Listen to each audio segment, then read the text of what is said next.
Blog Talk Radio.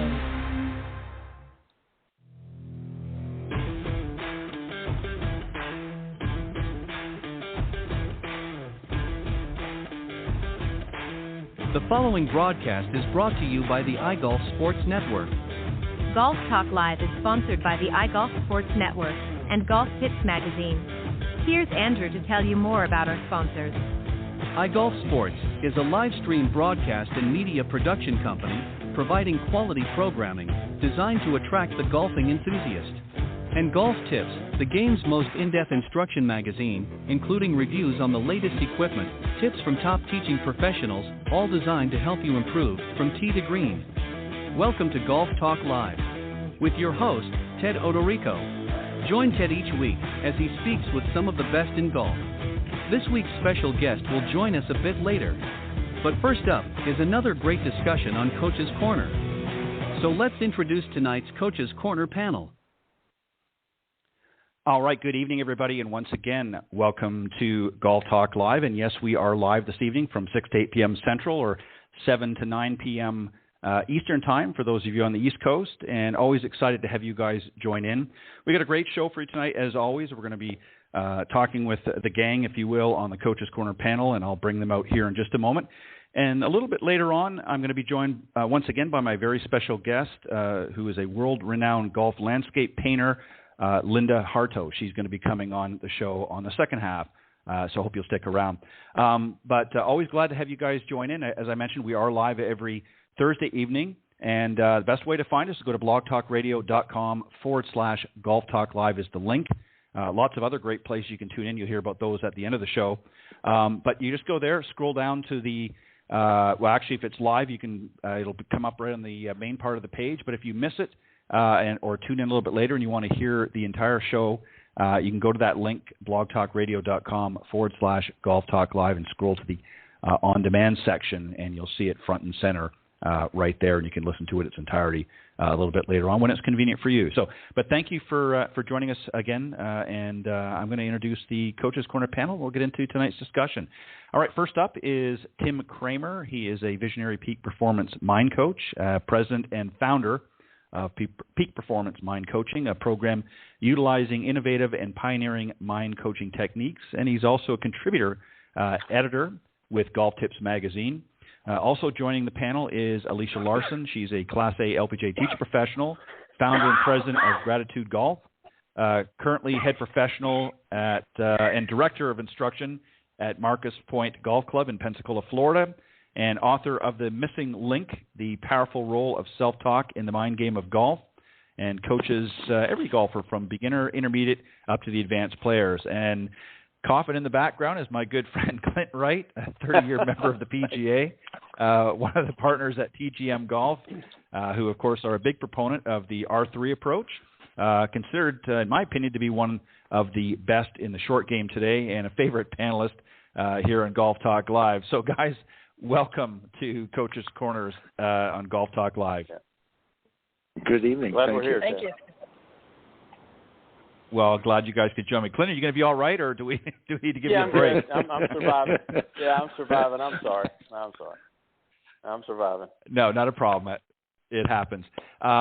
So, just before we get started, Tim, I know you said you wanted to plug something. Did you want to do that now, or do you want to wait at the end when you let everybody know how to reach you? But no, it's ironic, as we talk about the mind game. One of my guys, somewhat of a former student, but we still stay in touch, just shot 57 in a professional event out in Vegas. And then the following week went and won the Arizona Open. So it's just always exciting for me, and especially with Alicia on the panel tonight. I know that we know, and Clint too, is a huge proponent of the mind game, and I don't even know what we're going to talk about tonight, but I just got to say that, increasingly in all the sports, we're just starting to see the importance of the mind game blending into physical performance, and as a coach, that's always very exciting for me. Well, congratulations to that young man, and I think he needs to get to the craps table or something, or blackjack table pretty quick, if he's having that kind of luck. Well, that's probably try true. his luck, or on one of the slots or something. I don't know. All right, very good. Well, you can mention some more if you like at the end. All right, so I'm going to go. Some of the questions I'm going to have you guys each take a go at it, and you'll understand why. And some of them I'm going to pose individually. The first one is one that I'm going to ask all of you. I'm going to do it in the order that I introduced you. So, Tim, I'm going to start with you. The best tip that you ever gave a student. What was the best tip, do you think? I'm sure you gave a lot of them, but what was one that stuck to mind? Yeah, I got to say that just the idea as a mind coach that everything you're telling yourself becomes a self-fulfilling prophecy. So if you can't get your thoughts and your imagination out in front of results and performance, you really kind of have no chance. If you're sitting there with a lot of doubt and negative self-talk and whatever, it just becomes a self-fulfilling prophecy, and that's what you see in your results. I couldn't have said it better myself. Very, very good.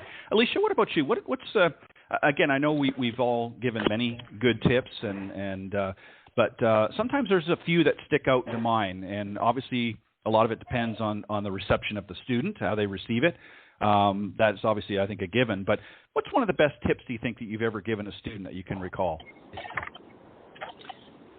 Well, I guess I would put it. I hope you can hear me because I'm in my car traveling, but I think that for me, obviously, what was just mentioned about self-talk is that would have been probably my number one thing. But, you know, I always ask my students if I said to you what you say to you, would you allow me to be your friend?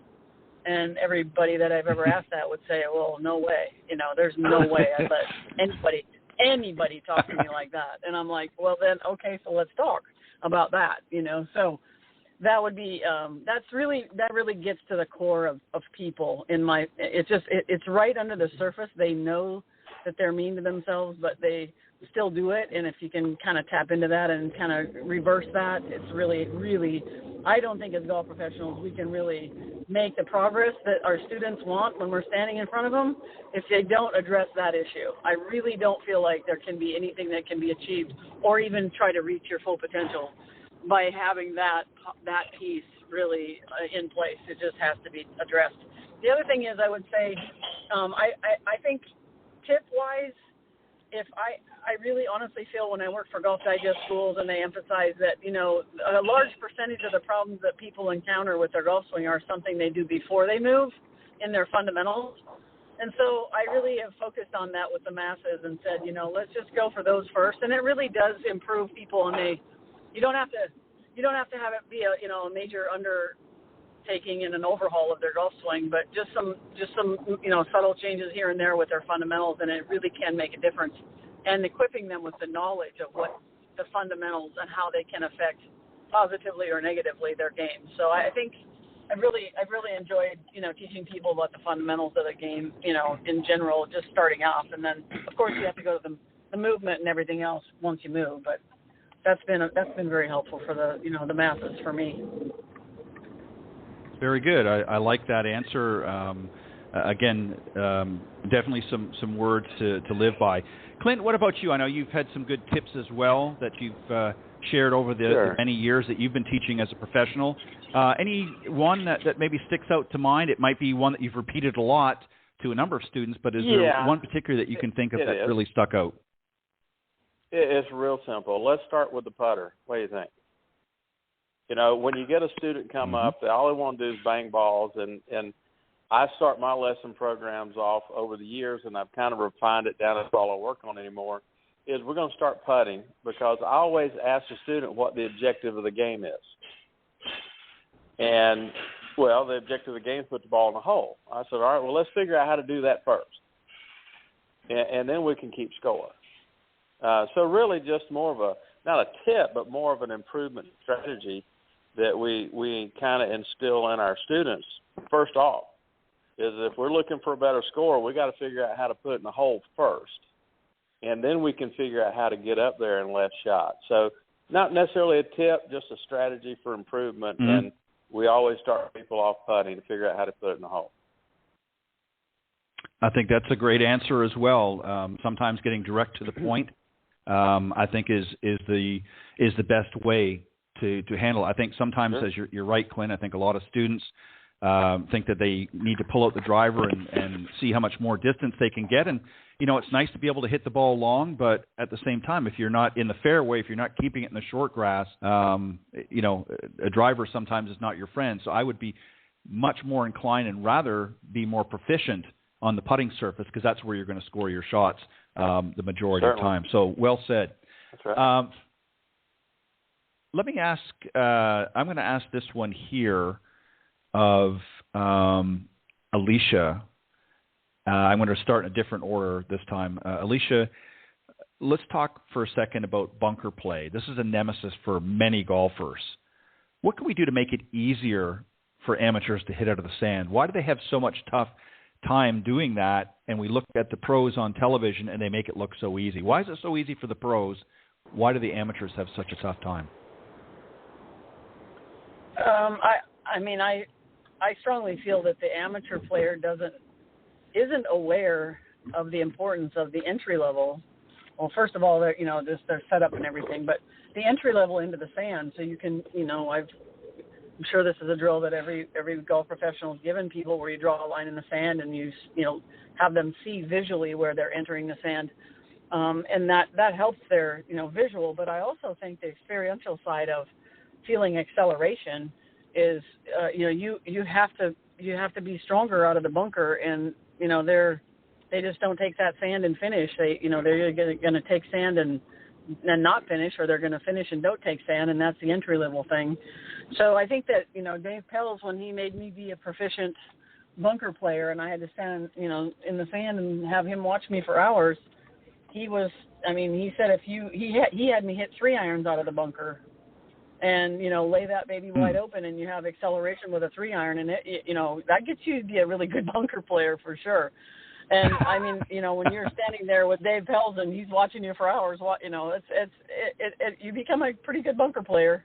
But it was about acceleration. He really honestly felt that if you accelerate with your bunker shots, it's actually going to help your full swing. And so that was kind of his mindset relative to the schools that I went to when he was there. So I think entry level and just the acceleration and the strength that it takes to get out of a bunker, they got to keep moving through that sand. Club's not hitting it. Yeah, and it's interesting because I think a lot of golfers too forget the fact that they're not hitting the ball first in a bunker shot. They're hitting the sand, and so there's that sort of connection is lost, if you will. And it's always interesting too. You mentioned about really having a good follow through, and where we see a lot of golfers tend to kind of just thump the club into the sand and then all of a sudden stop. They're not actually having a follow through. And obviously there's certain situations where that might be applicable. If the ball is plugged, you might not follow through quite as much. It may be more of a thumping action, if you will. But it's funny because you watch them hit on the hard surface on the ground, and they'll swing for the hills. And in a bunker, it's like this dainty shot that they're trying to hit in their minds, and it's like there's no effort whatsoever. So it's just kind of interesting. It's always been, I think, as I said, a nemesis for many golfers. So I think you explained that quite well. And it would be very intimidating to have somebody like Dave Pells to watch you for several hours for sure. And I've always said, with the bunker, you can't be. This is not for the meek and the mild in here. You've got to be strong and get it out of there. And the strong get that sand and get it up out of there. So you can't be just decelerating and being scared on that shot. I couldn't agree more. Clint, I'm going to come to you on this one here. Do you think most golfers focus too much on technique and not enough on result? And if so, how do we change that? Or should we? I think a lot of golfers focus too much on getting everything just perfect, right? This was a good one, I think, for you. So go ahead. Oh, absolutely. They think we all do. I mean, it's what we see every day. There's technique. We can watch YouTubes, we can read magazines, and there's a spattering of things about how to take advantage of it. But we work a lot with players trying to get them to focus on their weak areas. And therefore, we want to assure them at some point that their technique is good enough to advance the ball into the scoring area. And there takes practice. You got to work on technique, get the fundamentals down. But at some point, you have to believe that your technique and your form is good enough.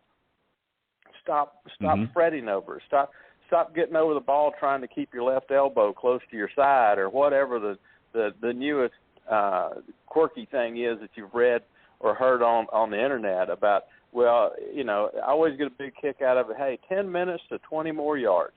Come on. I mean, that's trying to teach me this, I don't want to be but but you're absolutely correct, because that's what we keep getting as a golfing public. That's what we keep getting fed, because so therefore that must be the way to get better at our game is to be better from a fundamental and technique standpoint. But, you can only hit it so good, and you can only hit it so good based on the amount you play. And so the best players in the world just try to maintain good ball striking ability. They don't go out and try to keep changing their technique continually. They become satisfied with the technique and only practice in order to maintain it, not to make it different. Right. Okay? And so therefore they focus their attention on being able to play the course in front of them. Now, we play the same golf courses a lot, so you kind of get used to that. But the tour players and the top line players, they're playing different courses all the time, so they're spending their time getting used to this playing surface this week. They don't show up to try to make their swing better. And I think that the average amateur never gets to a comfort position to think that their ball striking is good enough compared to the amount of time they spend on it. So if I'm out there practicing every day and working on it, maybe I can tweak my swing a little bit and get it better. But at some point you reach the end of that, and then you have to go to Tim, all this, the mind game and being able to use what you have. I truly believe that most of the people that play golf have hit good shots before. So the question is what's getting in your way? And I think many times the desire to make their technique better is getting in the way of them making good swings already. So we just have to, as a student and as a teacher, we have to prove to our students that their technique is good enough. Now let's begin to learn how to use it, not necessarily improve it. Yeah, that really brings up some great points. You're exactly right. I think very early on, again, it doesn't matter what age you are, if you're a beginner golfer, then you need to focus on technique. You need to understand how the swing is coordinated, what all the components, the pieces that go together. But you're right, Clint, there comes a point in time when you kind of max out aspect of it, and now it becomes, okay, how do I put all this together? How do I utilize what I've learned? And I think the majority of amateurs go out there and they're continually, when something doesn't go right, they automatically assume that all the wheels on the bus have fallen off, and they go back and they try to reinvent that all the time. And you're right, you don't see top-line players, certainly the majority of them. You've seen a few over the years that change up things, but it's just because they're looking for something specific. But the majority of them don't. Once they get to a certain level, it now becomes other parts of their game that they have to focus on. So that's a great, great point because, again, technique is important to a point. But if you continually are focusing on that, you're never going to score. And all you're going to do is every time you hit a bad shot, you're going to try and tweak and fix and adjust and ultimately end up dissatisfied. And I think that's really why a lot of people that do leave the game is out of frustration of trying to constantly massage that technique when really what they could do is focus on the scoring aspect. They've already got the game. They've already been able – they know they can – as you said, they know they can hit a good golf shot. We're not all going to hit every shot perfect. So they know they already know what to do to get that. So it's now time to focus on how do I put it together to have the best chance at improving my score. That's a great point. I really appreciate that approach to it. All right, Tim, I'm going to come back to you. And this is a little bit I think really for students, again, what we're going to tackle with the beginning students, what should students be doing before they come back for a lesson, say for lesson 2? They've already come to you for a lesson, or Clint or Alicia or myself, and we've sort of set the parameters of what we're going to focus on. Is there something that they should do before they come back to see you again? If so, what is it? And do you have any requirements for them to work on before they do come back? Yeah, that's a great issue in terms of, and I think as instructors we've seen probably those of us who have coached for a while, we've seen every type of student and personality style and whatever. But the one thing that I think, and part of it perhaps is a coaching issue, but the other one is a student issue. I generally try and give the students that I work with a single task that they have to get good, a decent task. I shouldn't say good, and good's always a very relative term anyway. But I try to keep it a very simple sequential task that they can accomplish before they come to see me again. Because I know as an instructor, one of the worst things that happens is when they don't really do and repeat what we're asking them to do, and they just come back for their weekly lesson or whatever. And it's great as instructors, I guess, for filling the books, but in terms of really helping them, I'm not sure that we do until they acquire a certain skill. Yeah. The other thing is, and I love what you guys were just talking about in terms of the frustration level.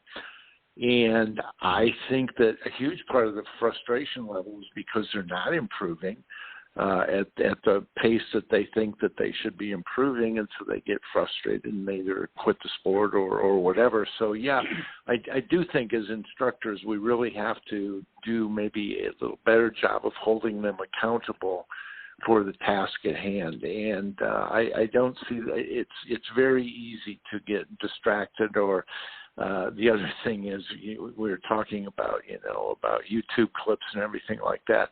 I can't tell you the number of students over the years. I'll get them focused on something and they'll come back the next week or 2 weeks later. And yeah, I saw this on YouTube and it says to do this and this and this. And it just is either kind of totally opposite of what you're trying to get them to work on, or it's an interesting game, isn't it, in terms of self-analysis. I guess maybe the point I'm trying to get at is got a saying that I've loved for a long time: feels not real. And so many times what they think they're doing, even in terms of what they've seen or read, or this is what I've read, or this is what YouTube is saying I should do, and it may or may not be right. But B, most of the time in my experience, they don't even have the feedback mechanism in place to know if they're actually doing it. And so the whole thing just kind of turns into a not really sure if I'm doing. So that's why as an instructor, I guess the point I'm trying to make is we have to be very specific with what we're trying to get them to do. We have to make sure that they understand what we're trying to get them to do, and then just stay on a single task. Very good. I agree as well. Great points, Tim. Thank you. Alicia, this question I want to ask you, and that is, do you help your students? Let me preface this a little bit. All students get into a jam once in a while. They get a little overwhelmed in certain situations. But sometimes some students have learned and seek comfort in a go-to shot. Do you help your students develop a go-to shot in those times when they are feeling a little bit anxious or overwhelmed? Do you help them develop a shot in their bag that they can go to that'll kind of help them power through whatever situation they might be in? And if so, what do you normally advise them? Yeah, I mean, there's different. My first thought is there's different go-to shot scenarios, but I was thinking I kind of drifted off into more of a go-to club. With one of my girls last night was telling me their high school coach was she there's a par 5 that I had 2 kids that were FaceTiming with me and telling me about their round, and one girl took a chance and risked going over this kind of a coulee area with her driver, and the other one took a 7-iron, and she was explaining to me how she goes, you know me and my hybrid, and she goes, I took a 7-iron, and then I can crush that thing. I can hit that thing anywhere. There's no doubt I can hit that club from anywhere. And my coach came up and said that was the wrong club. She was so mad because she goes, he doesn't understand that I can hit that club anywhere. I mean, and I kill it all the time, Coach. I'm like, yeah, I understand that. So, he's probably got to get to know your game a little bit, but she has a go-to clubs, and I think there's go-to shots relative to, I'm thinking also with short game, with maybe keeping it a little more compact and not doing a full swing, and just those go-to shots that are kind of, throwing darts more into the greens, and just those are a little bit more controlled and not so, out of the full swing menu, if you will. But those are ones that my kids and my students have really appreciated, are those shots that feel like they're not quite full swing. That they really like that. It feels more connected, controlled, and they're just a little more accurate with it. So I would say, I think most people have a go-to club or a couple clubs in their bag that they really like, and then that little controlled shot that I would say maybe like a 10-2 shot on the clock, or those kind of shots are what my students have really appreciated over the last however many years, 10 years that I've really started focusing on that. That particular method. But anyway. No, great points. And, I think sometimes even just as something as simple as off the tee, a lot of students that maybe are not comfortable with their driver, sometimes a club. Maybe it might be a hybrid or a fairway wood, something that helps them keep it in play is really what I think is very, very helpful for a lot of students. I think a lot of times students tend to, try to pull off the hero shot thinking, well, maybe if I just do this, and maybe it might not be in their best interest. So sometimes even, a shorter iron, like a 6 or a 7-iron, a mid-iron, just keeping it in the fairway. If they're not a very accomplished player, let's just keep it in the fairway. And, as long as you can hit it 150 and 60 yards down the fairway, you can pretty much reach in a few shots most par 4s and par 5s. So having a go-to shot or even a go-to club, as you suggest, I think is a great way to approach it. Thank you for that, Alicia. Clint, this one is that you brought up putting, I'm going to give to you. How do we handle fast greens? Is there a technique for playing Augusta-like greens? Well, the joking answer, just keep it below the hole, right? I mean, that's the way you manage a fast green. Yeah. Yeah, that's simple, Hate to do that to you. But, no, I think that, no. Fast greens, slow greens, you manage them all the same way. You know that we've talked many times about benchmark strokes. And, you go to the putting green, and if you're using the benchmark ideas, those benchmark distances are going to change from a slow green to a fast green. And so you have to have some data, some information to work with. So if you're dealing with a green that you're not, maybe not your home course, and it may be a little slower, or it may be faster, I think that the question really evolves around abnormal speed, not what you're accustomed to, okay? And so you need to go and get that data and understand that your inside, your back foot putt goes 8 feet today when it usually goes, 4 feet. So you have to take that to the course with you and just try to manage the greens that you're not generally accustomed to. And, try to, the lag putting on fast greens, as we all know, is much more difficult than lag putting on a medium to slow green. But because you got more rollout. And so you on your benchmark strokes where the greens are really fast, if I go to a course like that, I want to kind of gauge the rollout. How much is the rollout past my normal distance with my benchmark strokes? Because that's what the fast green is going to give you. It's not necessarily that it's going to be a shorter stroke for the same distances, but the rollout on a fast green is going to be the additional distance that you may not be accustomed to. So really the answer is simple, is that you have to do the same thing on a fast green you do anytime if you're going to go to the benchmark ideas to understanding how far the ball rolls at certain length of strokes. And you just have to try to manage that as you go around. And, you know, particularly I think if it's really fast greens, that pitch shot from around the green, the player needs to be really focused on not necessarily getting it close to the hole, but focus a little bit more attention on what side of the hole they want to be on. So just the speed, the shot into the green, particularly now we don't want to control the second shot on par fours. We pick it on the green where we can get it. But if you're pitching the ball, start thinking about the side of the hole you want to putt from. And generally speaking, the green will take it to the easiest putt if you let it, because the rollout is going to take it down the fall line. And if it takes it down the fall line, then you should have a relatively, straight putt coming back uphill. So just start thinking about those chips, not necessarily trying to get it really close, but start trying to think about where that fast putt's going to be the easiest. And obviously we'd want to try to get it below the hole on the fall line.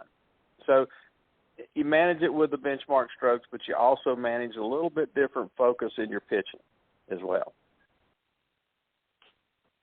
I think that was well said.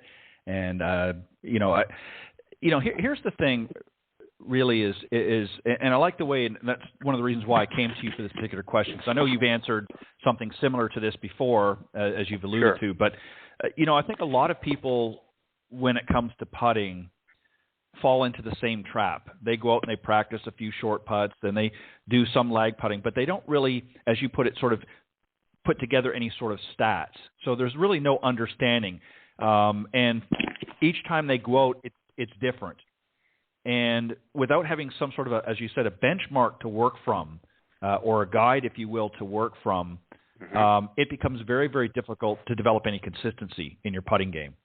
And so I think going out, if you're going to go out and work on the practice green, and you've got a little bit of time, that's what you want to do, is setting up those benchmarks. How far, what do I need to do to get it to roll this amount and this distance and so on and so forth, and then have that as, part of your repertoire, right, when you get out on the green.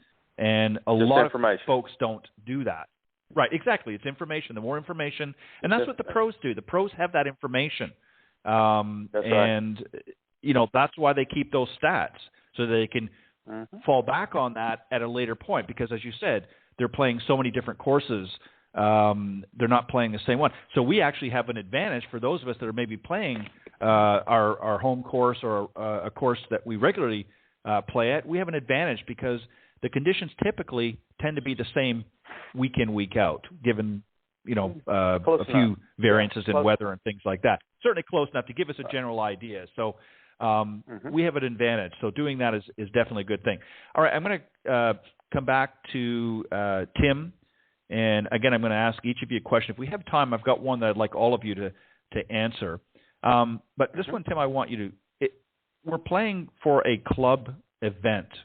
How do we prepare physically, mentally, and emotionally for that event, Tim? Yeah, really, really good question, because I think the important thing is that what I find as a coach is that I think sometimes that players don't break it down into each of the three areas. I look at mental really as strategy, and it's really thought-based and decision-based, and, do I want to hit the 6-iron or the 7-iron? Where's the wind coming from? What's the lie of my ball? Things like that, but really more decision-based. And then physical, of course. Well, what am I bringing to the course today? How do I feel? How does my body feel? What kind of shots am I warming up with?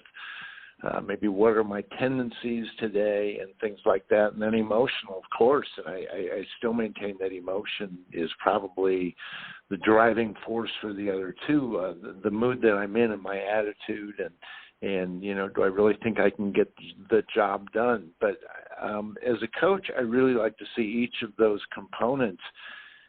When we talk about it, what can we bring to the course? Yeah, I think that's important that we do all that. But maybe particularly that we really begin to develop routines in terms of a pre-shot routine where we go through each of those three components. What kind of shot do I want to hit? And say I want to hit a cut shot or whatever.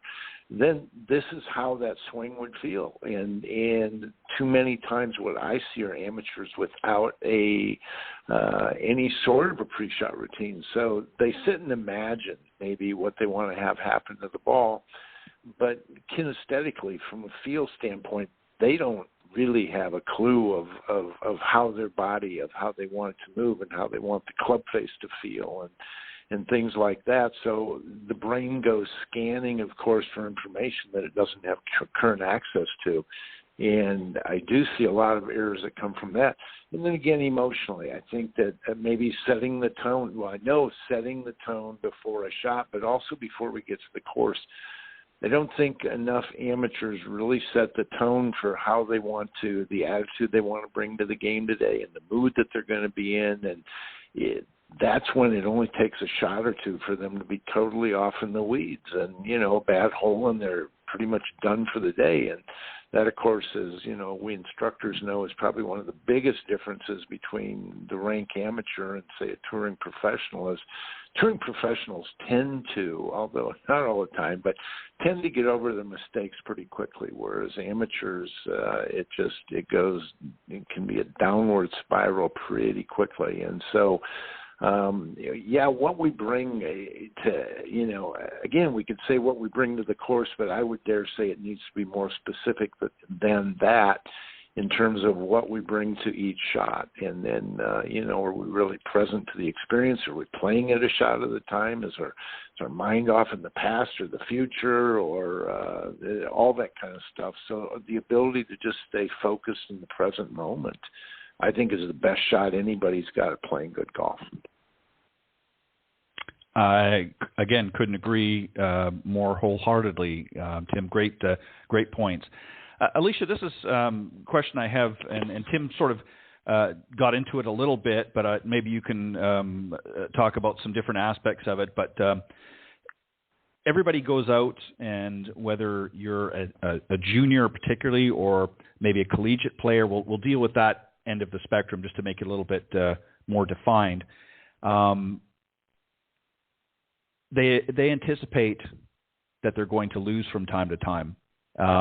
Probably more so than they're going to win, obviously. Dealing with that loss, especially for juniors and even collegiate players, can be very difficult. Maybe even to add more insult to injury, if they've been leading the tournament and then something happens and they lose that. Some players, Greg Norman comes to mind on a professional level, who's had that happen to him in majors a number of times over his career. Some say he didn't recover when he lost to Nick Faldo back in, I believe it was '89 in the Masters. So what do we do? How do you handle that with a student? We'll deal again with junior golfers and or collegiate golfers when they've come back from an event. They're coming to see you, and they're down because they haven't been able to get over that event. What do you do? What's the conversation you're going to have with them, and where do you start off? Do we just sort of pick up on whatever lesson was next, or what do we do? So several things come to mind when you're asking that question. But the first thing is, like, I'll ask them what was good and what could be better. So I'm trying to focus on the, what could be better is asking you, like, okay, where do you need some work, and where's our focus maybe need to be, like, turned to. But and you can start asking that, and just start writing down some things that maybe some mistakes they made, or if they made course management mistakes on the course, that sort of thing. That maybe they had a mental lapse in there. So there's all those learnings in there, like what take me through the round.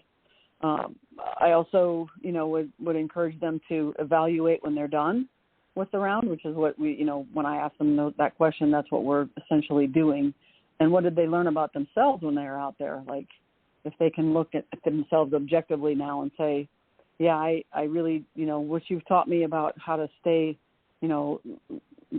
clear-minded and let go of things. I didn't do that so well, or I really did, that really well. And so I've taught my kids adversity statements, and some of them are personal. And then we had one that was in a book that I did a winter program. And I actually just received a letter 2 days ago from one of my students that said, you've taught me that life and golf, there's a lot of adversity and there's a lot of things that aren't going to go my way. But because of that statement that you made us all memorize, and it's the sentence is, I am a champion and I have a deep and unwavering belief in myself and my ability to perform well. She literally said, I say that with anything now in my life, that I am a champion and I can do this. I've got this. So I always try to find, even though they lose, I think, or they might have lost that particular match or whatever, I want to find what they learned in that particular situation. Because honestly, when I played at a high level of basketball, and we won 57 games in a row, and we got to the last season of my senior year, and we lost this really important game to advance to the state tournament. And I wished we would have lost the game that was really close, like 2/3 the way through that season. So there wasn't so much pressure. I wish we would have lost to learn, like, what did we learn in that? And so I always focus and tell my kids, I think it's a really good thing when you maybe don't get the end result that you want, but you got to focus on and have that be a motivation to move forward and work harder and just, where do you need to work at it? Is it your mental game? Is it your physical, whatever it is, but it's all, the pie is a lot of parts, but I always try to focus on what was good and what could be better, and saying it's okay to have both of those scenarios. You're going to win some and you're going to lose some. So you have to learn, you have to feel both of them. You've got to experience both of them. Yeah, and that's some great points as well, Alicia, because, again, a lot of times the sort of go-to position for a lot of players, especially less skilled players, is there must be something wrong with my game. And it could be something entirely different. It may not that they weren't hitting the best shots. There may be other factors that could have been involved. And a lot of times what we find is then they start, as we talked about earlier, sort of start tweaking and monkeying around with the swing and end up making things worse. We're all going to be faced with adversities. And I think that's a great mantra, if you will, that you have them sort of memorize. Because, again, if you're filling your mind with negative thoughts, again, we're all going to have losses in life, not just on the golf course. And if you're not really assessing what the problem is, and you're just sort of guessing at it and making changes in areas that may not have anything to do with the reason you didn't win that match, then you ultimately end up making it, compounding it and making it much worse.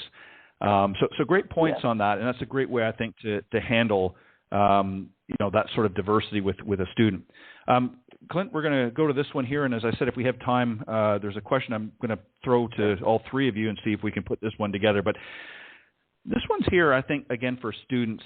And again, obviously it depends on the level, but, if you were coaching a student and they posed this question, how do I know when to go for it or when to play it safe and be more conservative? A lot of people go out there and you get some, steady eddies that go out there and just play it safe all the time, and that's fine, but they never really take any chances. Then you get others that are going for everything. How do we know as a player? How do you help the player understand how to use their noggin, if you will, and deciding, making a decision when it's appropriate to maybe go for it, or maybe when it's just, hey, let's just play this one safe? What's the conversation there? Well, I mean, when you get into those conversations, I think you're talking about a well above average player. Those are not questions that you get from the 100 shooter. Those are the questions you get from that, the kid or collegiate player or a good amateur player, and this obviously comes down to decision making and what you feel comfortable with. And when I was coaching collegiately, I would go around the course that we were playing in a tournament and say, okay, what is on a given hole, is par a good score here? Tough hole, you got some maybe hazard to the left or the right. Is par a good score on this hole?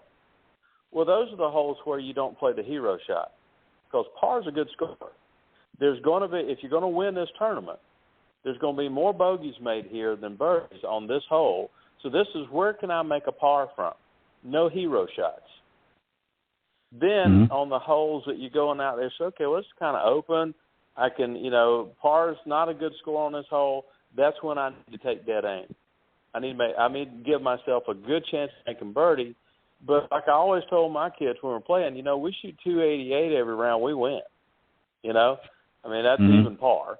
And so where can I make par? So then you start breaking that decision down to both what the individual does as far as their ball flight's concerned. You get a hole where you can take it at it. If I'm a right-to-lefter, I may have a hole that I'm going to go for it, but the player that plays from left to right may not.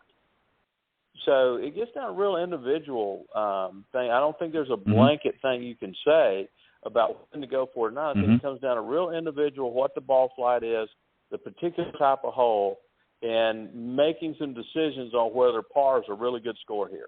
And the tour players do that. You hear them, hey, I make a par. That's a great score on this hole. Let's go to the next one. Right. They're going to hit in the middle of the green, 2-putt, and go to the next opportunity because the risk and reward on that is too high. It's just too high. So you have to determine if you're playing a home course, if you're out playing a practice round for a tournament, you really need to start evaluating what you think the field is going to do on this hole and play it accordingly based on your game. But figure out which ones are good pars, and those are the ones you play safe. You play the middle of green, take your par. Maybe you make a 25, 30-footer, but you take your par, go to the next real good opportunity. And that comes down from individual players and individual courses, but it really comes down to a hole-by-hole decision. Develop your strategy that you're going to play and then stick to it. I think I see a lot of kids I coach that we go through that, and before you know it, hey, they're not playing that safe hole safe. They got it aimed right dead at it. They're not staying with their plan. The best scorers stay with the plan, and they develop. That old thing about, plan your work and work your plan. And when it comes down to where you're going to go for it or not, I think those decisions are made before you tee it up on the first hole. Yeah, I think that's I think that's another great point. Again, obviously, it's going to vary from player to player. That's a given, right. I think. And I think that you have to. This is where you really have to understand your game and what your abilities are. If you know that you're a competent ball striker and you can hit the ball well, you might be willing to take a little bit more risk. And if you're not, if you're very shaky, off the tee or even from the middle of the fairway, if you're not confident in your approach shots, then you don't necessarily need to be going for it, especially if you're going over water and trying to go for a tight pin. So, and Nicklaus famously said that as well. A lot of times he would get up on a course where he might have a hole or two that didn't fit his eye. And he said the same thing. If I can get away with the par here, then I'm happy. And if a birdie happens to come my way, that's even better. But again, it was more strategy for him than actual his ball striking ability. All right, so this one here I'm going to try and see if we can sneak in the last few minutes. Tim, we're going to start with you. And this is one, I don't want you to answer all of them, but maybe just add one or so, maybe two at the most. And we'll have to go fairly quickly here so we can get everybody in. But maybe a few tips, or I've said here 5, but there might be more, it might be a little bit less. Tips to help navigate any round. So if you're got in a student that's maybe getting ready to play an event coming up, what's maybe a tip that you're going to give them to help them navigate around the course? Yeah.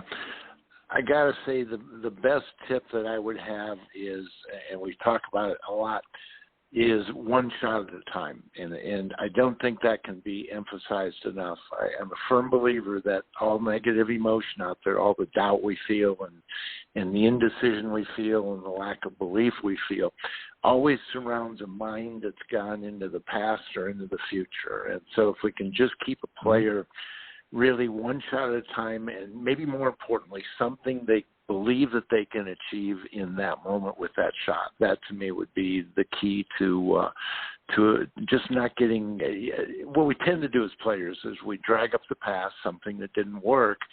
We forget about the now and we Right. project it right into the future. Oh, this could happen again. And before Right. long, we've just got a mind that is all over the place. So, yeah, one shot at a time. I'm very fond of saying, take care of the shot, and it all works out. And even when I work with a lot of college players, how do I get a college scholarship, And they're so far off in the future. And I tell them, you take care of each shot one at a time, and the coaches will find you.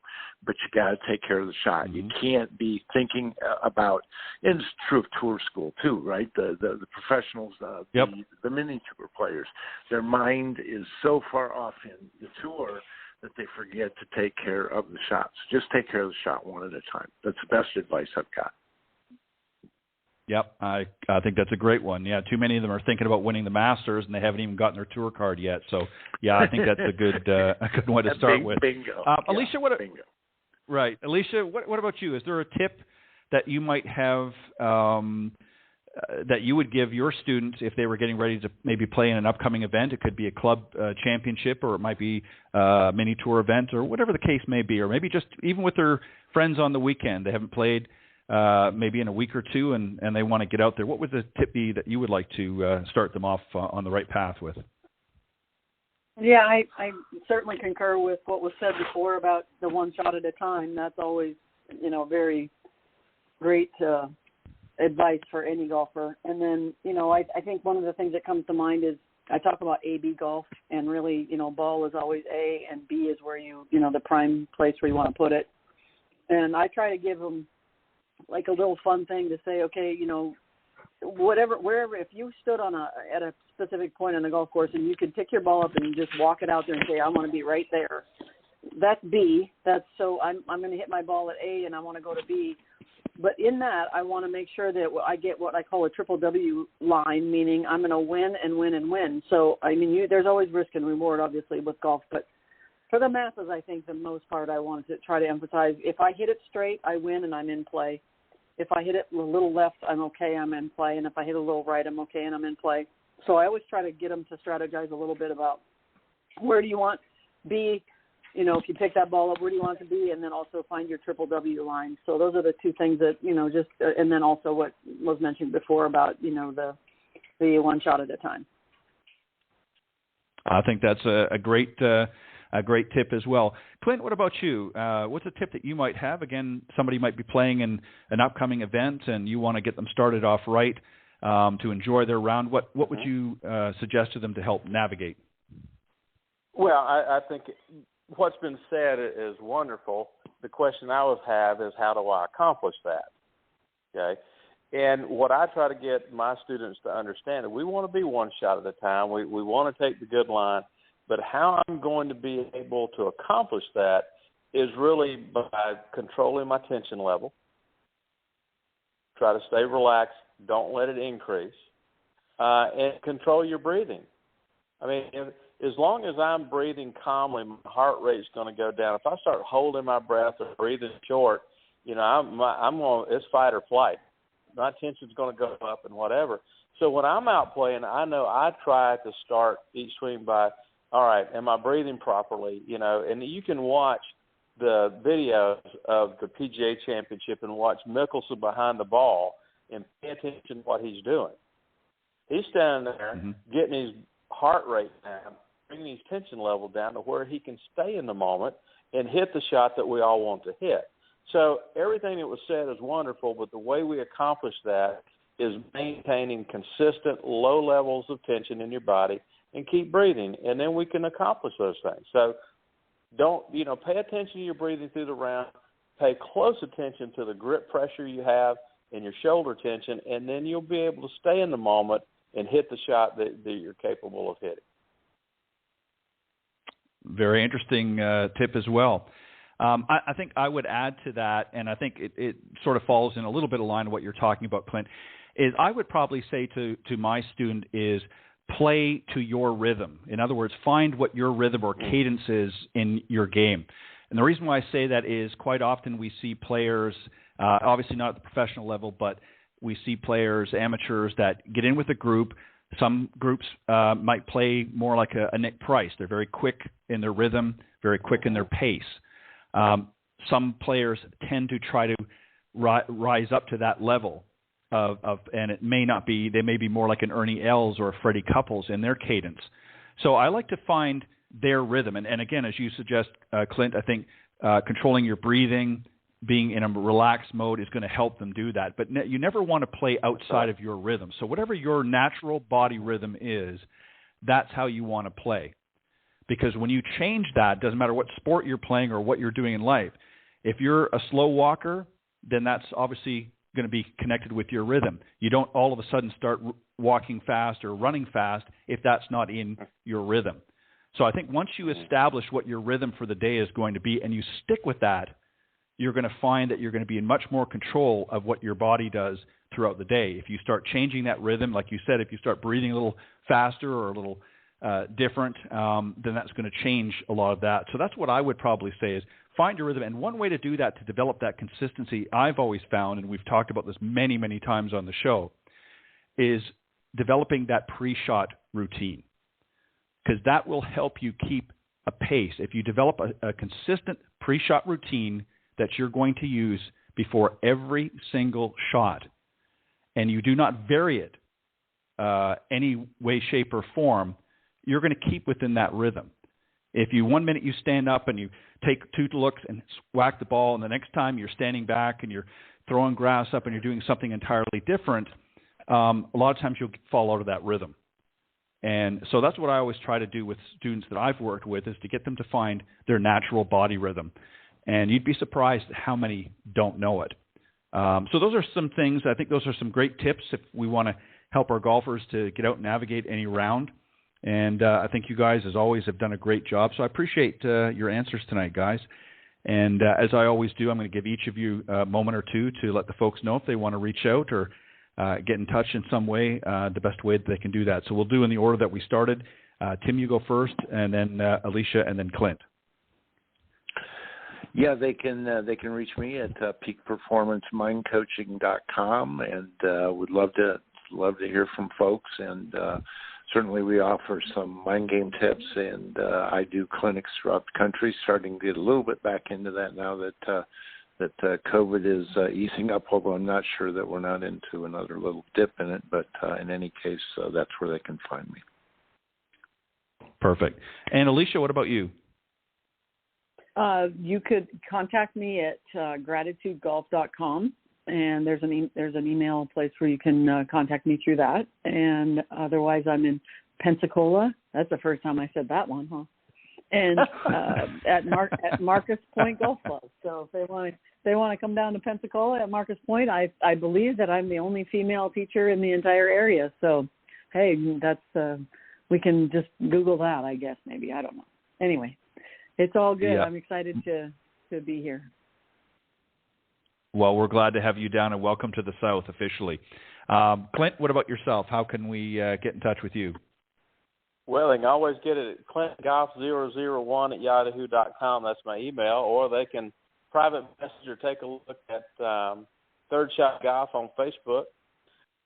That's the easiest way to get a hold of me.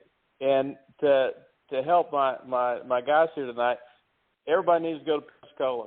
It's a wonderful place. And get on Tim's website and log on and get the thought of the day. I've been getting it for a while now, and there's some really good thoughts of the day, Tim.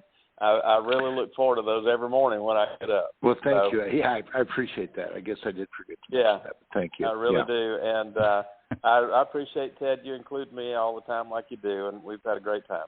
Thanks. Always is. Well, I appreciate it. Thank you.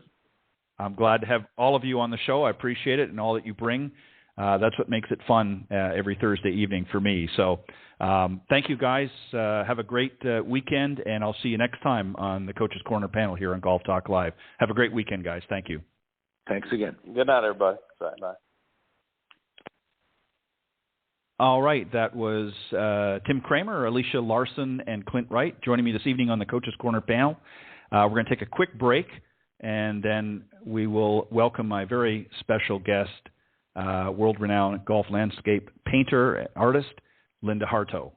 She'll be joining me here in just a moment after these brief messages. This edition of Golf Talk Live is brought to you by Golf Pal, the best place to find only the finest in golf training aids and accessories.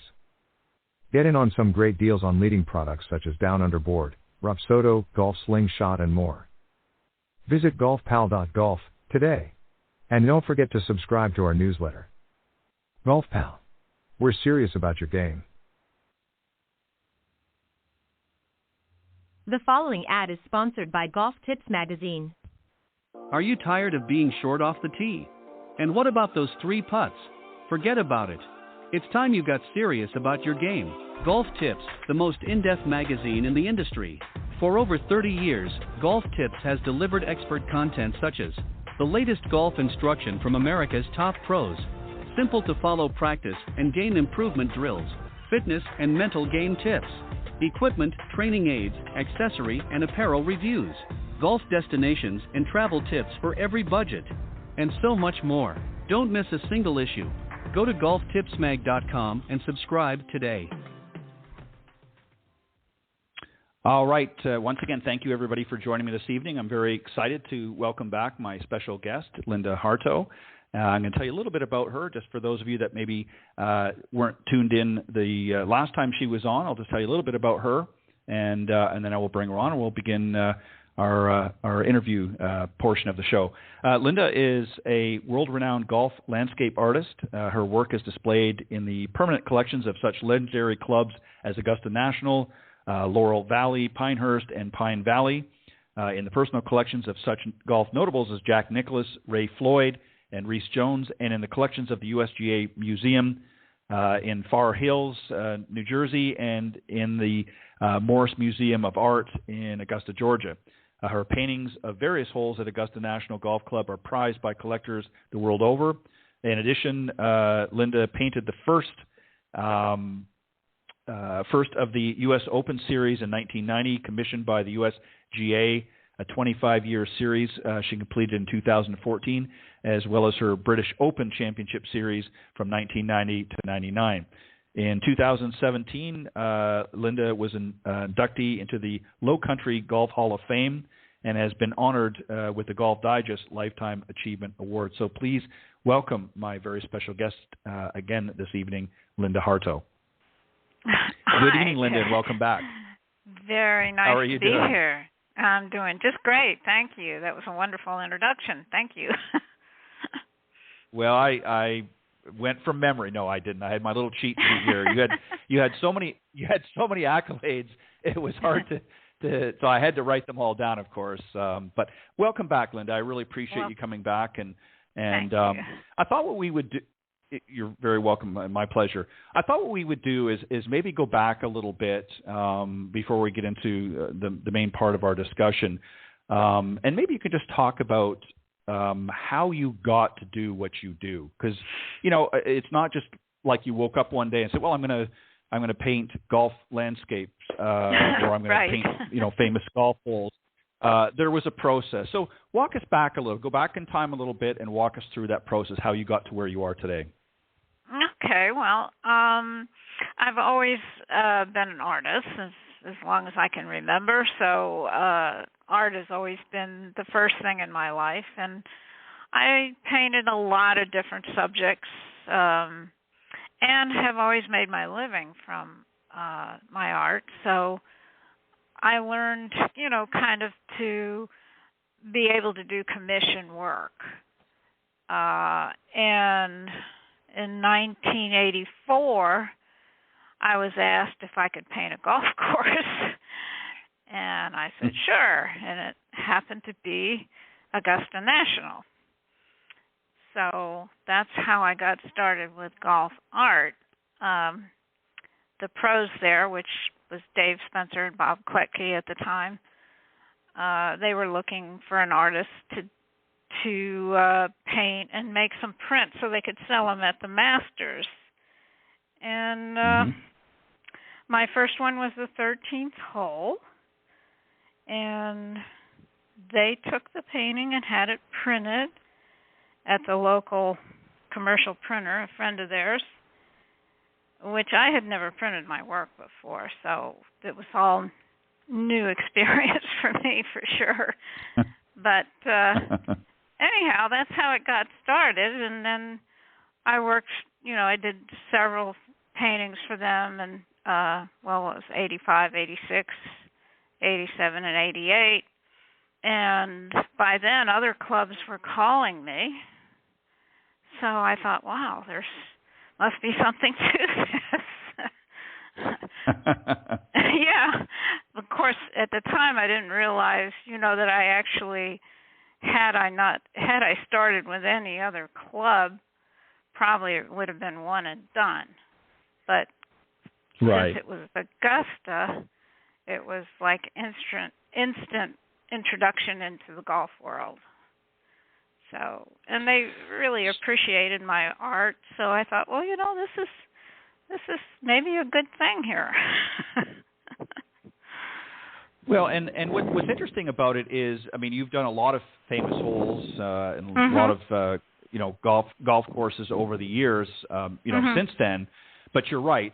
I think starting with something like Augusta National sort of really got you going right out of the gate. And I think you're right. I think if you had have gone, to the local muni down the street, not that the artwork wouldn't have spoken volumes, but again, it probably wouldn't have resonated quite as much within the golfing industry. But you very quickly became, world renowned. I mean, you literally, from a very early point, developed a lot of recognition to the point where others, U.S. Open venues as well, started reaching out and saying, hey, we would like you to do, X, Y, Z. So it was like a snowball effect.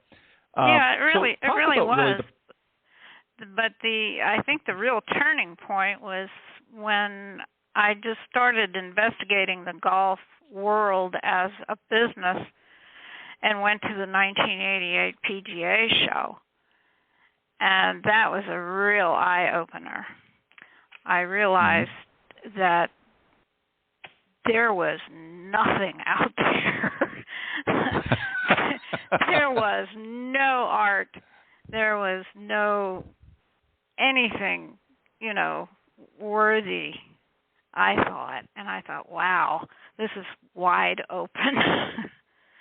And through that very show, I got connected with a gentleman in Scotland who was a golf antiques dealer.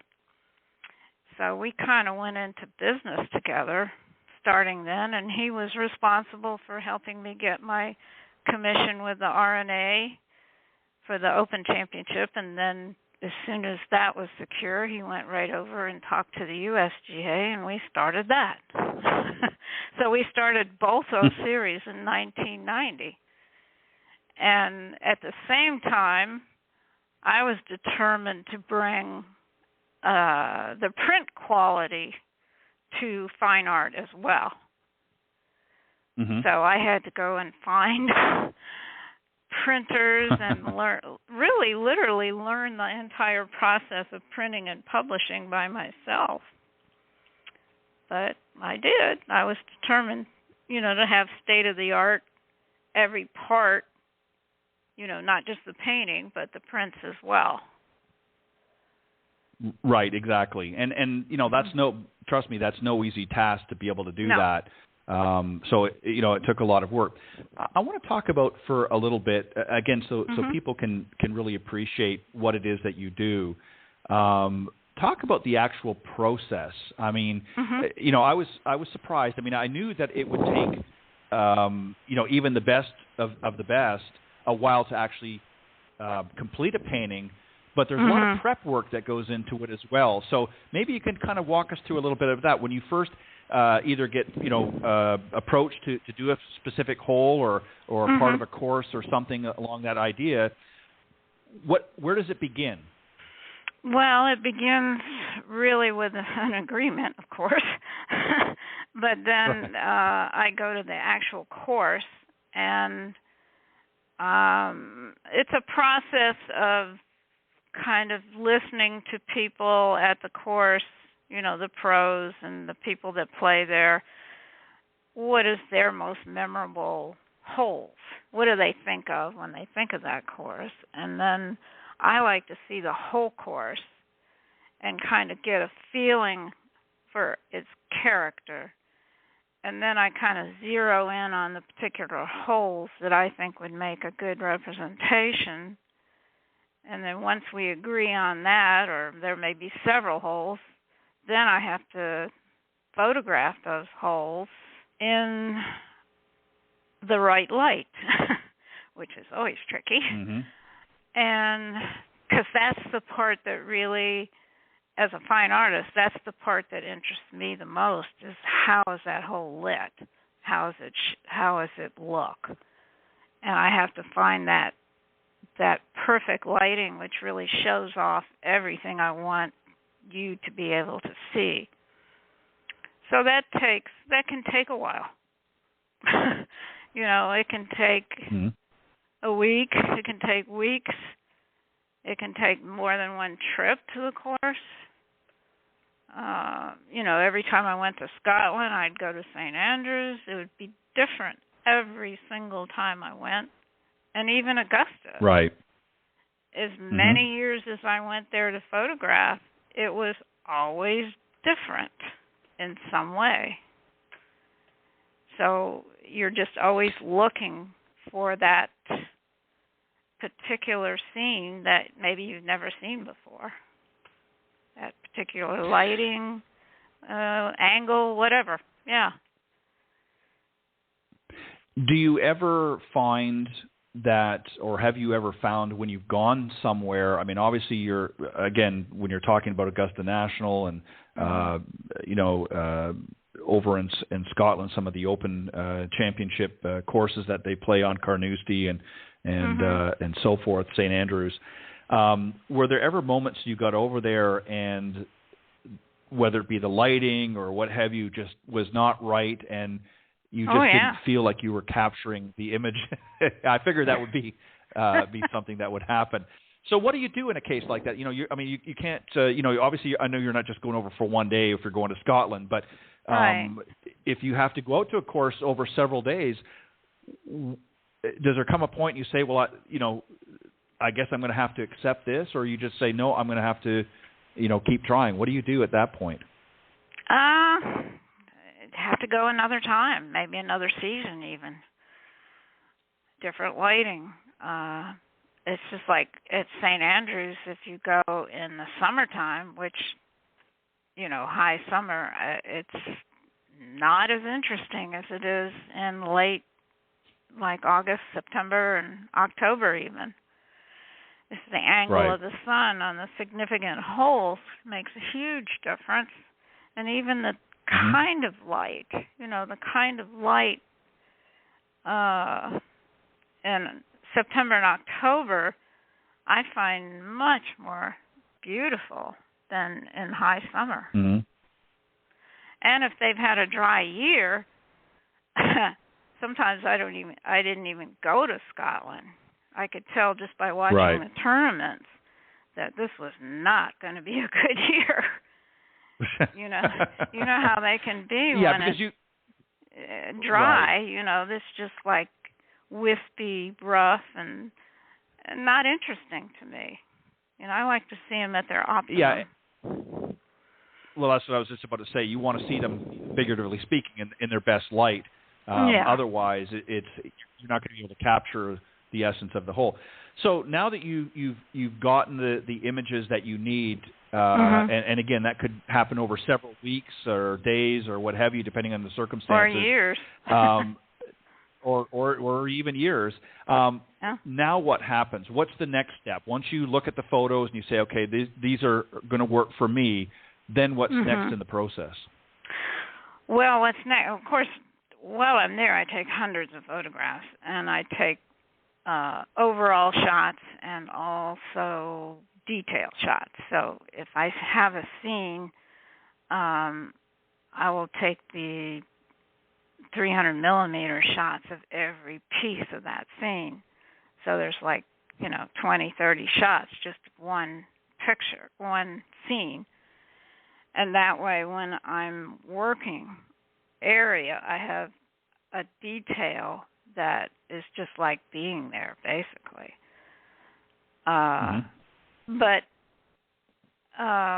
when I have all those gazillion pictures and I'm home in the studio, I kind of lay them all out, or now I work on the computer looking at all these millions of pictures, and I just look for all the elements that are the best and finally decide on what it's going to look like.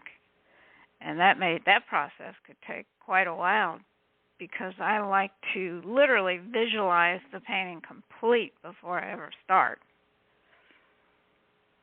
So that could take a while. Yeah. So let me ask you a question.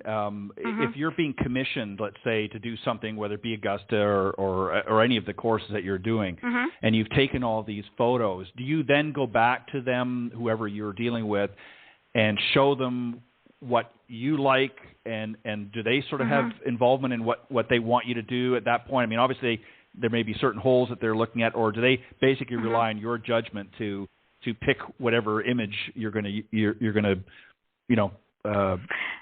transfer to the canvas, so to speak? They're pretty good about listening to my take on it, and in knowing what it's going to be used for is significant too. I mean, if it's the prints are to be sold at a tournament, or if it's for a club, private club, it's ultimately all those go into the decision making on which image it is. But it's usually mutually agreed upon pretty much before I even leave the property.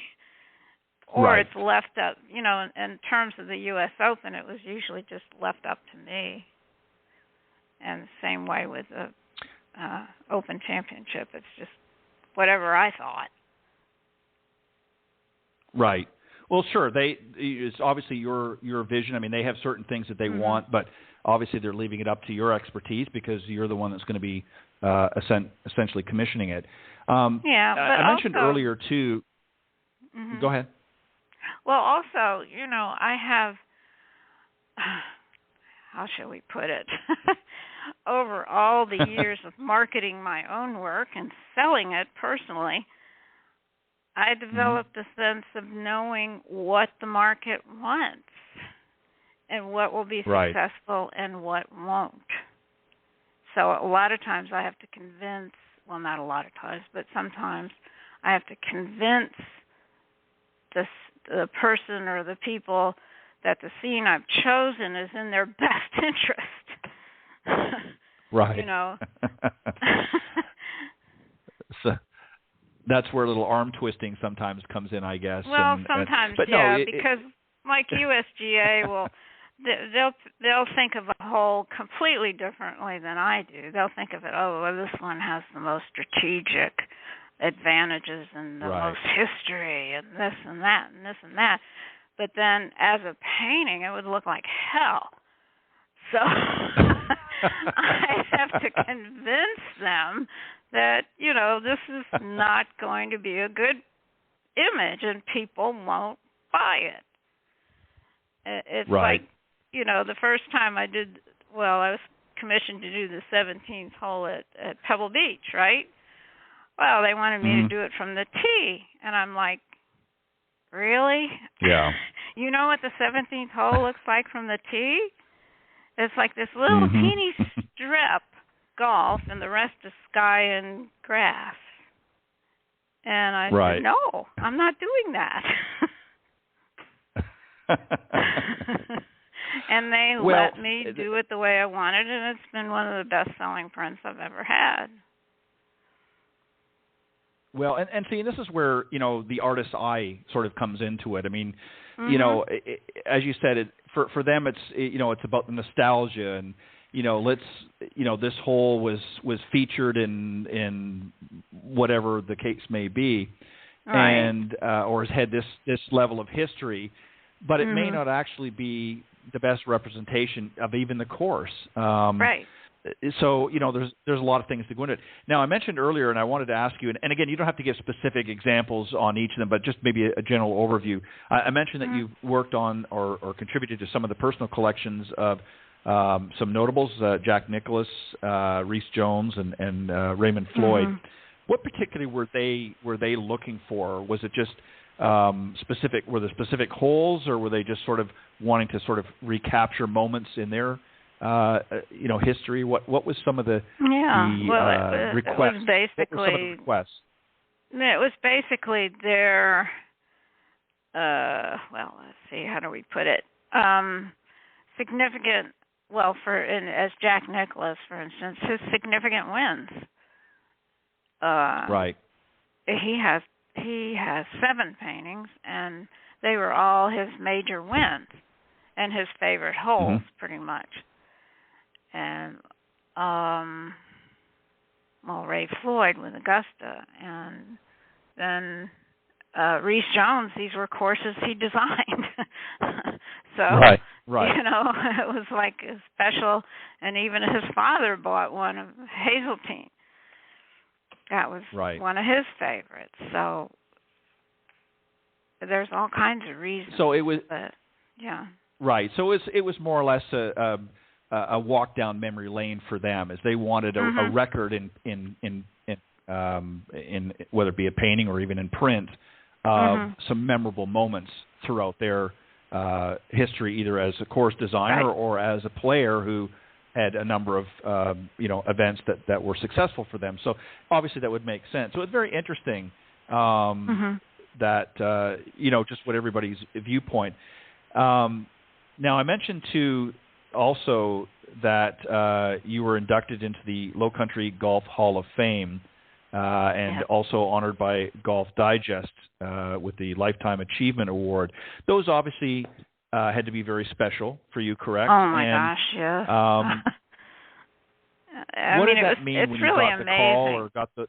Well, go ahead. Because for one thing, I've always felt like even though I was in the golf world, I was not really in it. The art is not exactly accepted as a major part of the game, even though it is. So, as a kind of an outsider working in the golf world, it meant a huge thing. It was huge to be recognized. And then also being a female, and well, at least when I started, what amounted to be a very male world, that was quite an achievement to negotiate that. Especially in the early days. It's like, I went to Pine Valley. I was actually in Pine Valley. How many women could have said that in 1990, Well, and you said I believe in 1988 you went to the PGA Merchandising Show and found that there really wasn't a lot or if anything, really in your area of expertise representing the golf industry. And really in that day and age, I mean, that's 20-something years ago. 30. Or probably 30 years. Sorry, 30. Yeah, you're right. Yeah, 30 some odd years ago. That's surprising with as much history and nostalgia that goes with golf to begin with. That's there really wasn't a lot of representation there. So it surprised you've obviously me done a lot. Too. Right. It did. As a fine artist, from training and my whole life orientation was towards fine art, to go and see an area, a genre that wasn't well represented at all with fine art, except for the antiquities. Now, there's plenty of fine art in the antiquities, but not current.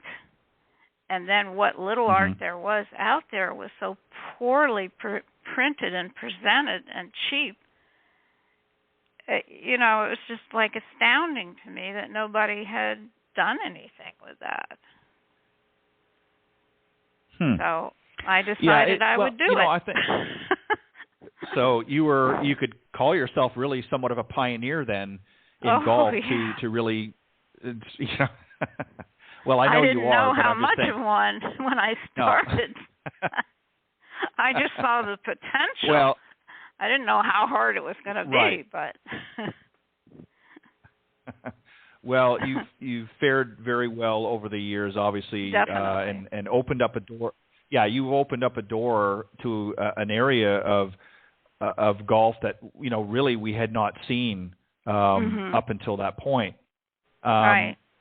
And in 2003, you were one of the founding trustees of the Academy of Golf Art. Right. Tell us about that. Why was that? What was your thought process in developing that? What was it you wanted to achieve? Again, it was to bring to the art world recognition of a genre that wasn't being recognized. I thought by forming the Academy and trying to have shows and connect collectors with artists, and then providing a place for really good artists who may like to do golf art, providing them a place to do it and show it. Mm-hmm. I mean, not necessarily someone that did nothing but golf art, but recognized fine artists. There's plenty of them that like the game of golf, and they'd probably really like to do it. So that was the idea. And we formed it then, and we've had some shows, but, we've had economic problems with different economy problems, few here and there. Right. That would set us back, and then we'd get going again, and we're about, dealing with that again, and hopefully we'll get through it again.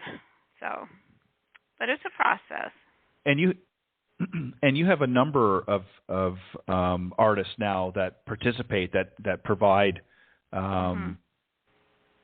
content, if you will, to the Academy of Golf Art. So it's obviously has grown. It like any organization, it has its ups and downs, and fiscal economies obviously affect that. But overall, it's gained some momentum over the last 30 or so years, since you really pioneered a lot, and people have taken an interest in not only what you do, but what some of the others do as well, correct?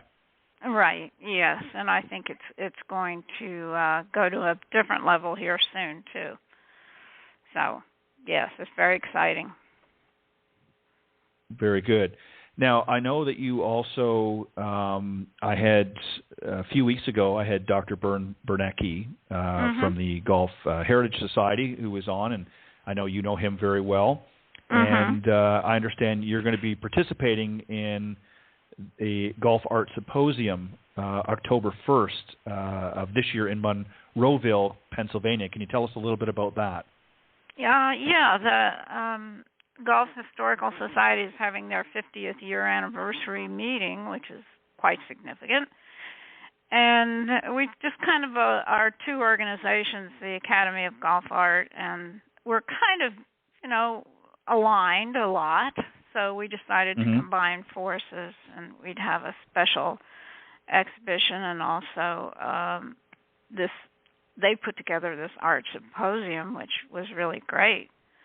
So, I think the collectors, it's good for the collectors to have that kind of information and be introduced to the future antiquities, not just past ones, before we croak. Right. They should be collecting us now, not later. Right. I couldn't agree more. So, I mean, I think it's very good, as I mentioned when Dr. Byrne was on the show. I mean, he obviously approaches things from a different area of golf, but again, he's looking at the heritage, if you will, of the game, and he's looking to pass that heritage on to future generations. I mean, he shared a number of stories when he was here about what they're trying to do to a younger generation to make them aware. And actually, what was quite interesting was how engaging, which is very surprising, especially this day and age, how engaging some of these youngsters were in wanting to learn more. So when you look at the future of what you do in golf landscapes, where do you see, or what would you like to see happen moving forward?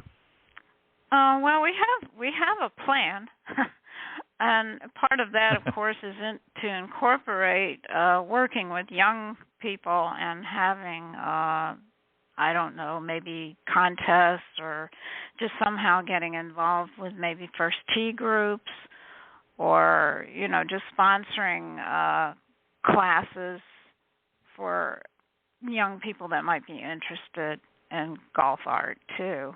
So there's all kinds of opportunity there. It's just that we just haven't got there yet. But it's in the plan. Well, it's like everything.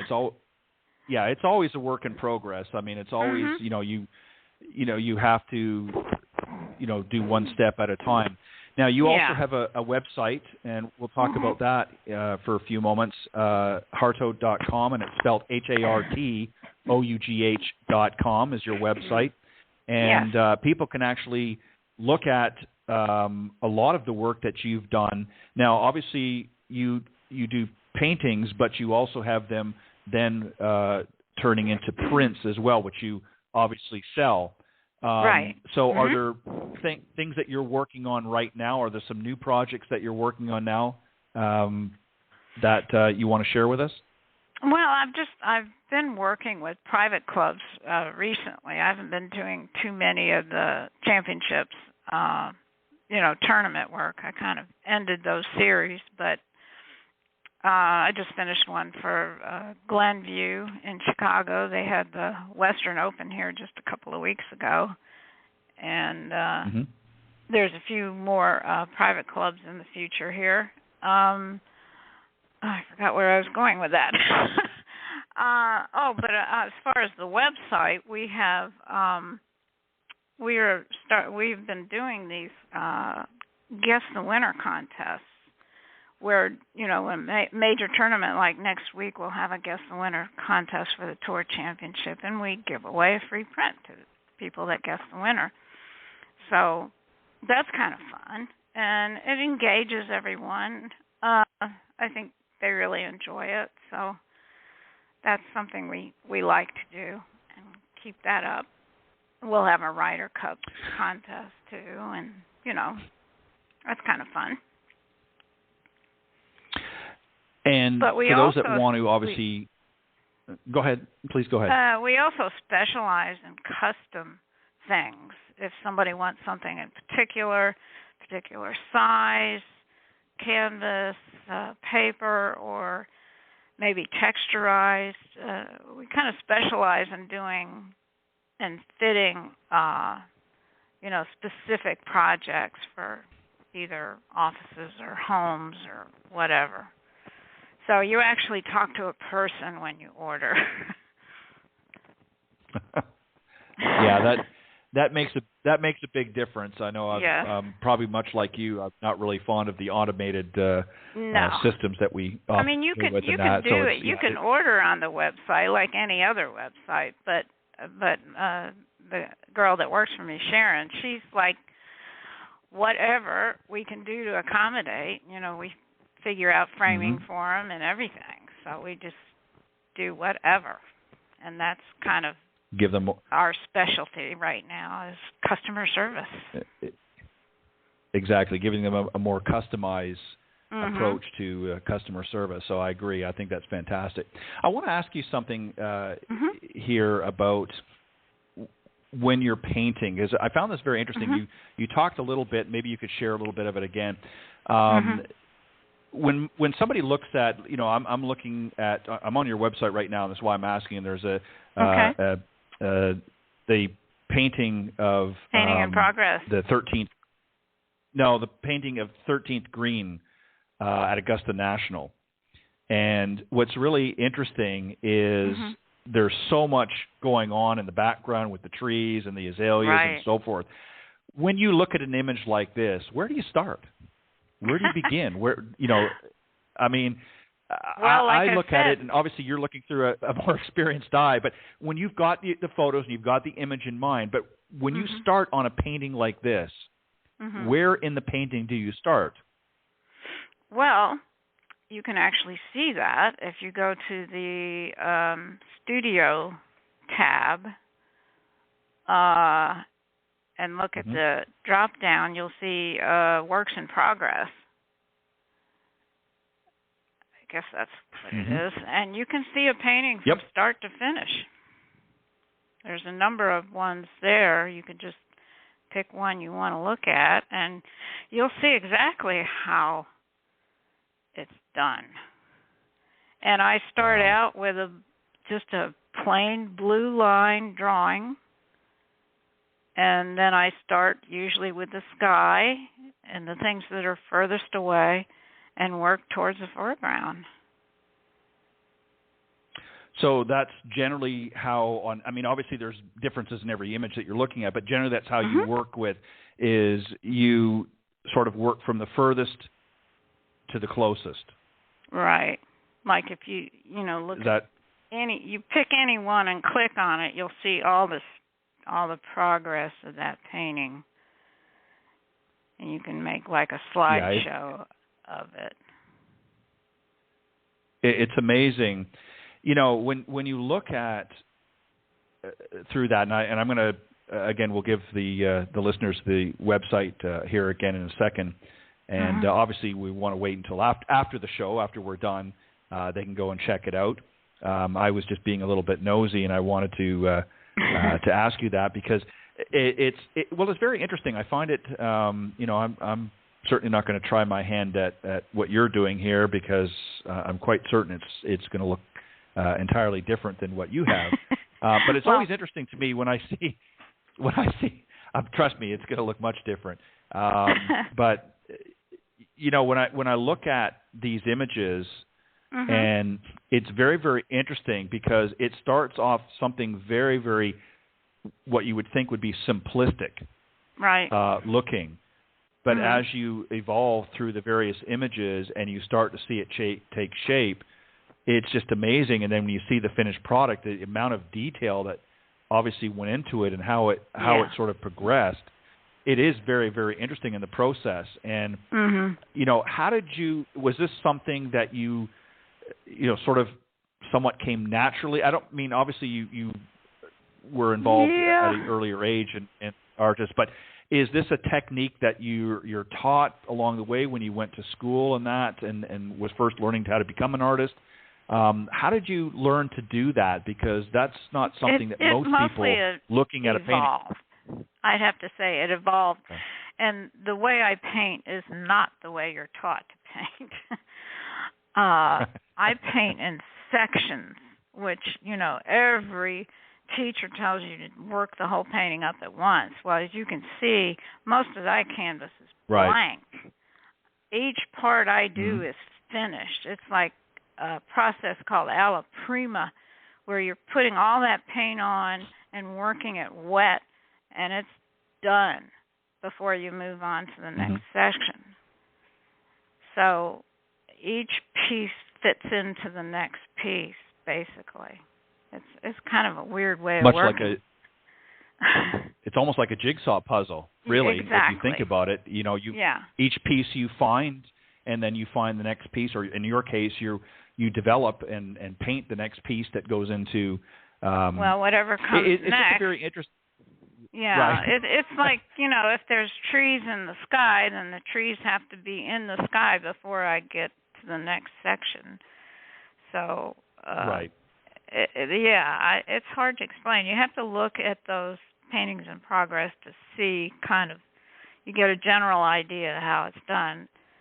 And like I said, it's not the way anyone's taught to paint. And most artists even look at it and go, what? They don't quite get it either. That's the probably what separates you. Yeah, they take a very long time to do, too. I mean, depending on the size, they can take up to 6 months or more. Wow. So it's a long process. Well, I can assure you it would be much longer than 6 months for me. It might be closer to 6 years, and that would still be working on the sky. And I'm sure many people looking at my images would probably still be scratching their head for another couple of years after, trying to figure out what it was I was trying to accomplish. But you obviously were very blessed with a wonderful talent, and well, that helped. You know, have been. Sure, I mean, I obviously, was born with that, you know, and that was just there. I've always had it. I've always had a color sense. I've always had a perspective sense. So I didn't have to struggle much, you know, to get where I was, and that's why the work constantly evolves. It's just building on, you know, what you already know, I guess. Mm-hmm. Well, I think everybody has some skill or what have you very early on, and it's a matter of you know, sort of building that out, as you said. And some people never exercise that particular area, unfortunately, and others do. So I want to go back very briefly, if we can, to the AGA, or the Academy of Golf Art. You're obviously, guys are very open to accepting new artist members, and that. Is there a process? What do they have to go through? If somebody that may be tuning into the show that has, developed some artistic talent themselves, and particularly in this field of golf, how do they go about becoming a member of the AGA? What's involved in that?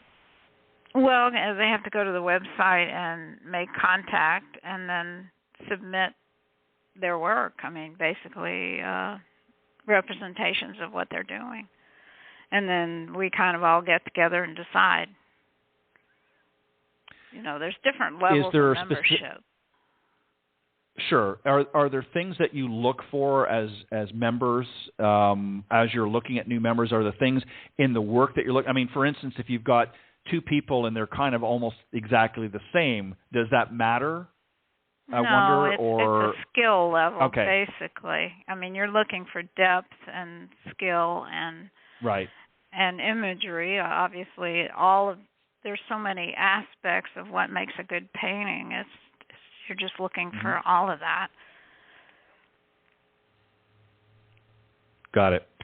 Well, I think that I think, like I said, what you've done from the very beginning in really opening up this line of of artistic talent that really has not been seen in the golf industry for a long time is a great gift, not just the actual artwork itself, but just that you've opened a door really for others to walk through. And as I said earlier, you really are a pioneer of golf art, and your repertoire of work and the different groups that you've worked with and continue to work with obviously shows that very, very well.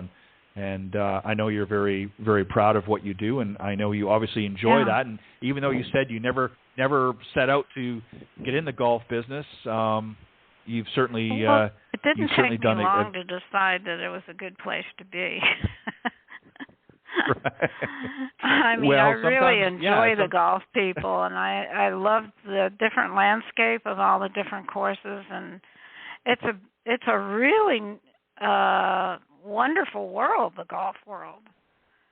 You know, and the people really appreciate everything I do. It's not like, well, for a while I was working with equine art, and the difference in the people, it was like, they didn't like anything unless it was their horse or their breed. And I found that really off-putting. So when I started with the golf, it's like, oh, they love everything you do. It didn't matter if they'd ever played the course even, or it wasn't their particular club. They just appreciated it so much, and I thought, boy, this is great. These are great people. Well, I think golf has a very unique advantage, if you will, over a lot of other industries and a lot of even other sports. Golf has a very long history, hundreds of years, in fact, and it's had so many different people that have you know, from people very, very early on to, you know, the Arnold Palmers and the Jack Nicklaus and, you know, a little bit later on Tiger Woods and some of the young ones coming up now, and even a lot of the young ladies who have gone on and done things to really change the way we see golf today. And really you're able to capture so much of that in your paintings. Well, I'll tell you, even those that golf is a discipline, and so is art. And I can really relate to it on that. Even though I don't play the game, I appreciate it on that level. I love watching people play. Love watching the tournaments and seeing what it takes to be a professional golf, player is incredible. It's an amazing, amazing game. You could play at any level. Fantastic. And I think that's what the appeal is. You know, we all would love, you know, those of us that play would love to, you know, be battling it out on Augusta, St. Andrews, or some of the other, you know, Pebble Beach or what have you. But the interesting thing is, even at the most novice level, you know, you look at little kids and junior programs and things, there's just, you know, it just takes, and we've talked about this many times on my show, you know, it just takes that one well-struck shot to bring somebody back. They could be a terrible golfer overall, but one good shot or one good drive, and it's just enough to keep their interest going. And very few other sports can do that. And so I think what you're doing, again, being able to capture so much of that is obviously very appealing and has become so for these last several decades. But well, Linda, I want to thank you once again for joining me tonight on Golf Talk Live. I appreciate it very much. I enjoy our conversation. You've got a lot of great insight into what you do and make it very interesting to want to learn more. So for the folks listening, there's two websites I'm going to direct you to. First and foremost, Linda's website, which is Hartough.com, and it's HARTOUGH.com. Yes. You can see a lot of her great work. Everyone to sign up for the emails, because that's where you get your Guess the Winner contest. All right. Definitely do that. Sign up for their email while they go there, Hartough.com. And then also check out the Academy of Golf Art. Their website is academyofgolfart.org. If you're somebody that's maybe an artist yourself and you want to find out about how to get your work connected with them, you can go there as well. And just to see some of the other golf artists in addition to Linda. But Linda, thank you very much once again for joining me this evening on Golf Talk Live. It's a pleasure. I enjoyed having you on the show. Enjoyed it very much. And Thank you. You're welcome, and much continued success. And I hope you'll come back and join me again in a future show. Love to. All right. You have a great evening and a great weekend, and thank you again. Thank you. Take care. Bye. Bye-bye. All right. That was Linda Hartough. She is a world-renowned golf landscape artist, and you can find her on her website at Hartough. That's HARTOUGH.com. You can check out all of her work, and you can actually check out the process. You can see some of the paintings, the work in progress, if you will, on there, some of the paintings that she's done, and see how she, the first few images, and as it goes along from beginning to end, you can see the process that we talked about here tonight on there as well. And don't forget to sign up for their email newsletter, if you will. Get on their mailing list, and you can get a lot of great opportunities there as well. And then don't forget to also go visit the academyofgolfart.org, their website, to check out some of the other artists as well. But I want to thank the gang, if you will, from Coach's Corner, Tim Kramer, Alicia Larson, and Clint Wright. Thanks, guys, for doing a great job earlier on the show, and I appreciate you tuning in and listening to my conversation with Linda Hartough, world-renowned golf landscape artist. I will see you next week for another show, another great panel on Coach's Corner, and another insightful interview with my special guest here on Golf Talk Live. God bless everybody. Be safe and have a great weekend. Thanks for joining us. We hope you enjoyed this week's broadcast of Golf Talk Live.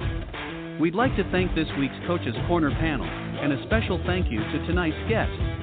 Remember to join Ted every Thursday from 6 to 8 p.m. Central on Golf Talk Live. And be sure to follow Ted on Facebook, Twitter, and Instagram.